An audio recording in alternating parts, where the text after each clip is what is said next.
Hello and welcome to the Last Mixtape Podcast. My name is Stephen White, and on this week's show, we delve into Kendrick Lamar's Super Bowl halftime show and its cultural relevance, and the latest music from the week that was.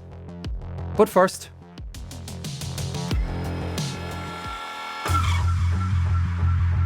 music is our witness and our ally.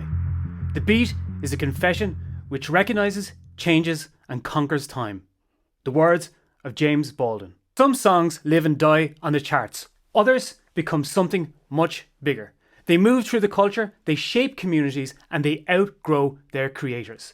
Kendrick Lamar's Not Like Us is one such song. This week, dear listener, and indeed dear viewer, I thought we'd delve into Kendrick Lamar, the Super Bowl, Grammys, Not Like Us, and shaping the culture around you. Some songs aren't just songs, they're statements, they're moments. And right now, Not Like Us is on one such tipping point. It started as a diss track, but now it is blasted in stadiums, it is chanted in streets. It is more than just a diss track. It's culture.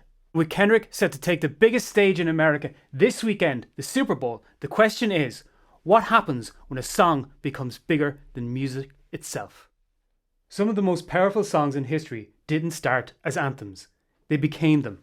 And Not Like Us is proving that right now. A great diss track is supposed to end careers. A transcendent diss track, it becomes a movement. First, it's a diss that sounds like a celebration. Most diss tracks are aggressive, dark. Not Like Us, it's a bounce. DJ Mustard's production makes it something you can dance to. Second, it's hyper-local but universal. The song is pure LA, but that's why it resonates beyond the city, because people see themselves in it. And finally, the people made it bigger than Kendrick. A song only becomes a movement when people take ownership of it. That's exactly what's happening here. Certain songs hit harder because they hit at just the right moment, in just the right way, with just the right amount of energy. But that sometimes isn't enough. Sometimes there needs to be more. Think about it. Why do certain songs hit harder at the right moment with culture? Why do they resonate more throughout the world than they would have maybe if they were released at a different time or in a different era or by a different person? It all starts with a moment. When Not Like Us was released, it was at exactly the right moment for hip-hop, for LA, and for the broader culture. I refer once again to the great FD Signifier's music video on YouTube, all about the battle between Kendrick and Drake, and just why this was actually perfect for hip-hop and stuff like that. I won't crib from his amazing video. Do go and watch it because it really does resonate and it really does speak to the culture behind it far better than I ever could. Not Like Us is a generational shift. It is a song that has captured a moment in time. It is a celebration wrapped up in a battle cry. And there's something deeper going on here. Ownership. This is when the artist's intention is removed by that of the cultures. And with Not Like Us, it has become something far broader, far more than like a personal diss or a personal beef with Drake. It has become a moment. It has become the collective. That's what's happening with Not Like Us. It has become more than just about Kendrick. It has become more than just about Drake. It's about LA. It's about hip hop itself. And it's about reclaiming something that was lost. Music has always had this ability. The ability to define an era, a resistance, or an identity. Look at Public Enemy with Fight the Power. That wasn't just a song that was played at protest. It was a protest itself. Look at John Coltrane with Alabama. Coltrane didn't write the song just to become an anthem. But after what happened at the 16th Street Baptist Church bombing, and those 4 girls were dead in Birmingham, the song took on an entirely different meaning to its intention. It wasn't just about jazz anymore. It was about grief. It was about resilience. It was a eulogy in sound. An Irish example of this as well would be Kneecap, a band who are themselves processing the generational trauma of the Troubles through their own music, indeed through hip-hop itself. This is what happens when music and art outgrows its creator. And now, Not Like Us has done just that. What started as a personal attack, a beef, a competition between 2 hip-hop artists has become something far bigger. And this Sunday at the Super Bowl, it will get even bigger than that. The Super Bowl halftime show isn't just a concert, it's a cultural event. A place where music doesn't just entertain, it defines eras. From Prince in the Rain to Beyonce's Black Panther Salute. This year, it's Kendrick Lamar's turn. And he knows exactly how big this moment is. Kendrick isn't just stepping onto one of the biggest stages in the world. He's stepping into a moment that could redefine hip-hop on that stage. In his recent interview with Apple, he made something clear. Hip-hop is not just music. It's an art form. It's high art. That might sound obvious to some, but on a stage like the Super Bowl, that statement is revolutionary. Because historically, hip-hop has had to fight for its place there. It took until 2001 for a rapper, Nelly, to even get a slot on the Super Bowl. And it wasn't until 2022, just 3 years ago, that we finally got a fully hip-hop headline show with Dr. Dre, Snoop, Mary J. Blige, Eminem, and Kendrick himself. That performance was powerful, but this time, it's all his. So the question is, what will he do with it? And indeed, what will Kendrick do at the Super Bowl this Sunday night? It promises to be an incredible cultural moment, not just in terms of the sports stuff and all of that kind of thing, and it generally is a pop culture moment, but a cultural moment that wraps around something that's been going on for about a year, which is the Kendrick Lamar, Not Like Us, Drake feud and everything like that. And as I say, something that has gone beyond just a diss battle between two hip-hop stars and into something that is more cultural and more relevant, especially with everything that has happened in LA over the last couple of months as well, and especially with everything that's happening in America at this very moment in time. How will Kendrick capture that moment? And I think he's probably, of all the artists making music right now, he's probably the best set one to be in this position. Now, there may be other people who might be the bigger entertainers at moments like that. Obviously, Prince is an example of the big entertainer moment and things, and so is Beyonce to a degree in her performances. But with Kendrick, it feels like it's in exactly the right hands. I think the lyric, walking into New Orleans with the etiquette of LA, and that tribute, will the night be a celebration of the West Coast? Will he invite Dr. Dre on stage? Will it be something like the pop-out gig that he did on Juneteenth? We know SZA's going to be there. We know that he has the ability as an artist to create, this is the thing that's captured my imagination through this entire battle between, it's not a battle, the destruction of, this entire thing has been just how, I think I saw people describe him as almost like a warrior samurai kind of type thing. He has this kind of calmness to him about what he has done, and the way that at the Grammys, when he won those 5 Grammys only last week,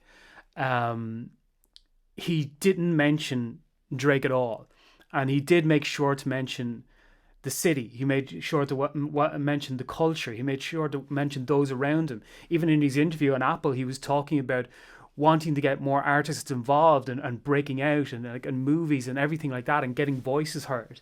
It seems like he is somebody who, whatever the reason, and I do once again point back to the FT Signifier video, whatever the reason was that this happened, whatever was the catalyst for all this between Drake and Kendrick, whatever it was, simply the sneak disses or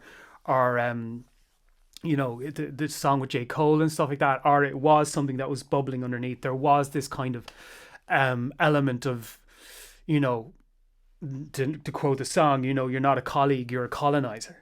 And getting that out of hip-hop and bringing it back. And it's something that you feel he has always wanted to honor and bring it back to. His references to Tupac, even on GNX, have shown that. So this Super Bowl show is going to be something incredible. Like, I'm an Irish guy living in Ireland. I'm 38-year-old Irishman, and I am transfixed by it, because I've always been transfixed by these moments in music, and we haven't had one in so long, to my mind, that has captured the world in the way that this has.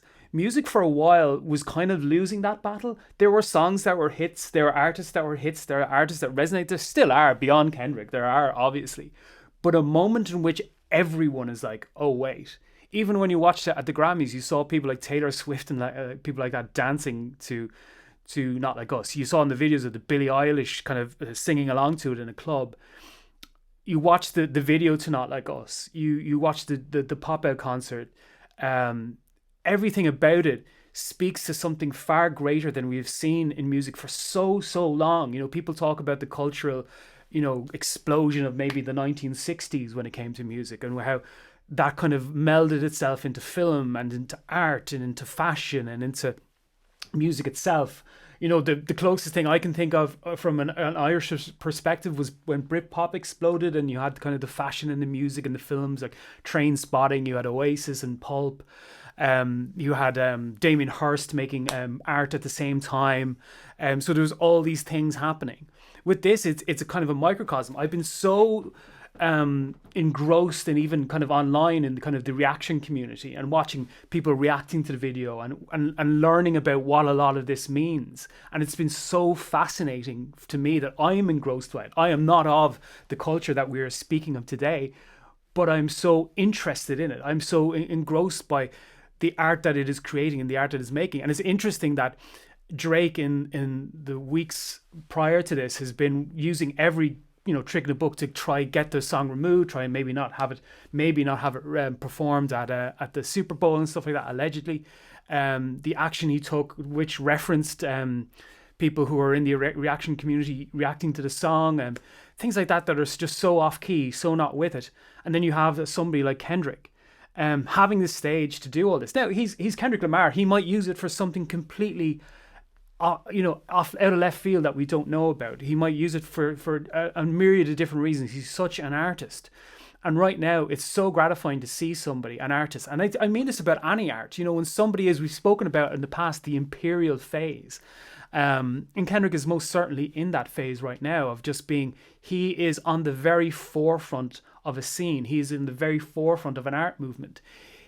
Any artist, no matter who you are, can watch this and I hopefully be taken by it and taken and engross it and embrace the creativity of it and the meaning that art, while it does not have the complete ability to change the entire world and what things are, it does have the ability to reflect it, and it does have the ability to reflect a mood, and it can itself incite change within cultures. And I think this is one such moment. How he does it, what way he does it, I'm excited to see it. I hope you are excited to see it as well. I hope he plays Dodger Blue, because I really like that from GNX. I don't know if he will. And Squabble Up as well. I think they're great tracks. Probably TV Off as well. I really hope he plays Not Like Us, but it's interesting. He mightn't. He might subvert expectation. In the interview with Apple, he did say that he's very a person of the present, and he doesn't like looking back, which I thought was very interesting in that interview. I was wondering, is he talking about Not Like Us is the past now and GNX is the present, or he has more songs coming up, or he has different things he wants to do? I'm sure he's such an artist that he will at one point want to move on from all of this, and I think that's understandable too. He'll want to create more. He'll want to do more than just all this. But I think this is possibly one of the most interesting things. As I say, you look at those moments. We were talking about John Coltrane in Alabama. We're talking like Fight the Power by Public Enemy. You look at Bob Marley as well as somebody who had songs that transcended not just their meaning but transcended the artist. We're talking about Kneecap here in Ireland as a band that could possibly transcend. Their music could possibly transcend themselves. Fontaines are another example. Irish folk music has always been one. We've seen it with Lankum and bands like that as well. Right now in Ireland, we have similar. There's parallels, whilst not the same, to what's happening in LA with Kendrick and stuff like that. We have also similar things that I remember I was talking to you about the Choice Prize. Well, Choice Prize is an award show in the same way the Grammys is an award show.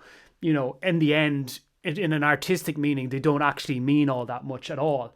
But what people and artists can do with those moments does mean something, and we had that with Lankum and the performance they put on and the speech they put on about Palestine as well, which was so incredible. So art can do so many things, and it can capture so many moments. And indeed, this Sunday at the Super Bowl, it will capture a moment as well, and we're all kind of on tenterhooks to see what it is. But it is going to be something very special indeed.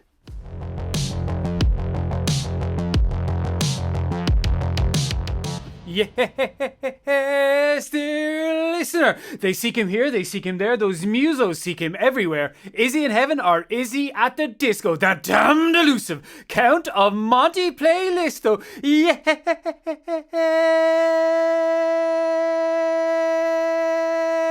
the styling profile limousine ride jet flying playlist making son of a gun has once again returned from the shores of Playlistia to bring another beautiful band in the form of TLMT's Irish mixtape here on Spotify and all the other places. Let us begin with the very first track this week. Danny Larkin, come on down with your new single, David. And yes, indeed, Danny Larkin, a foreign favourite here on TLMT, has been reviewed in the past. David is the brand new single, and it very much has a kind of Big Thief-esque kind of folky, indie folky, almost alty country sound, and I really like it. It's a really subtle and well written track by Danny Larkin and David, and it really plays into those genre flourishes and those genre expectations. It's a great track, really subtly done, really well written, and really nicely produced as well by Danny Larkin. David is the new track. It's up on the playlist. Check it out. Up next, the Wood Burning Savages with their brand new album Hand to Mouth. We're going to pick out the track Grind Your Teeth, the opening track from this album, and it is a rollicking rock and roll track from the Wood Burning Savages as only they can provide. It has that rolling, tumbling, tour de force sound to it, and it is a great album opener in Grind Your Teeth for Hand to Mouth, the album as well, and it's a real sign of things, just basically here we are, here is the album, strap on in because this is what it's going to be. And they're a great band for that, having seen them live a few times as well in years gone past.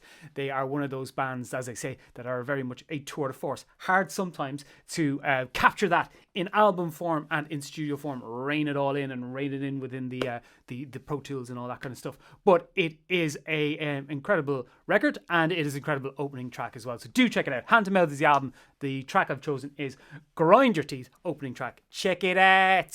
Next up, it's In Between Honey and their brand new single Driving Home, and an atmospheric neon drenched indie rock this is as well. Very sleekly done, very shiny production to this, and it's really well done with the guitars and the textures and the vocals and drums, everything like that. It's coming in to make that really, really big, expansive, as I say, dreamy, shiny neon kind of sound to it. And the hard thing to do, because you need to have the wherewithal to create those textures, you need to have the wherewithal to create that space, and let there be space as well within the music, which shows a musical maturity of the band itself and of the songwriting and of the production.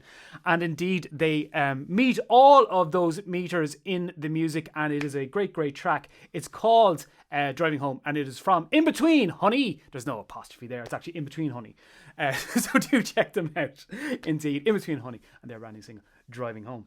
Up next, it is Moncrief with his brand new single Hard Feelings from the album Maybe It's Fine. A Waterford man to another Waterford man. He's wearing a Waterford jersey on the album cover. I believe it's the album cover art. Maybe it's not. Maybe it's the cover art for this single. I don't know. It's on one of them anyway.